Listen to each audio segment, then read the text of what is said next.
बिस्मिल्लाहिर्रहमानिर्रहीम। एक सवाल है कि क्या हज उसी पर वाजिब होगा जिस पर ज़कात वाजिब है? जवाब ये है कि ऐसा कोई ज़रूरी नहीं है कि जिस पर ज़कात वाजिब हो उसी पर हज हो। हज का निसाब अलग है, ज़कात का निसाब अलग है।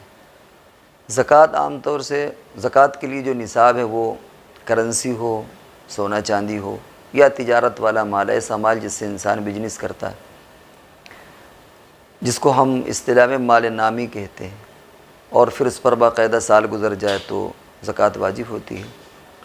तो ऐसा हो सकता है कि एक बंदे पर ज़कात वाजिब ना हो लेकिन हज वाजिब हो जाए, हज फ़र्ज़ हो जाए, और उसकी शक्ल ही बनती है। मिसाल के तौर पर किसी आदमी के पास 20 बीघे खेती है और उस खेती में उस 5 बीघे में उसकी तमाम ज़रूरियात पूरी हो रही हैं, तो अब ऐसी शक्ल में उसे ये जो 15 बीघे इजाफ़ी है उसकी ज़रूरत से ज़ायद है, तो उस पर ज़रूरी है कि वो कुछ हिस्सा फ़रोख्त करके हज करने के लिए चला जाए। तो ज़कात का निसाब अलग है और हज का निसाब क्या, हज का एक ताल्लुक़ उससे बिल्कुल अलग है।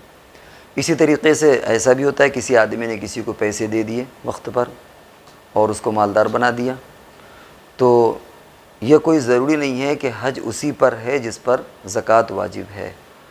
ज़कात वाजिब ना होने की सूरत में भी ऐसी शक्लें पैदा हो जाती हैं, ऐसी शक्लें पेश आ सकती हैं कि हज फ़र्ज़ हो जाए।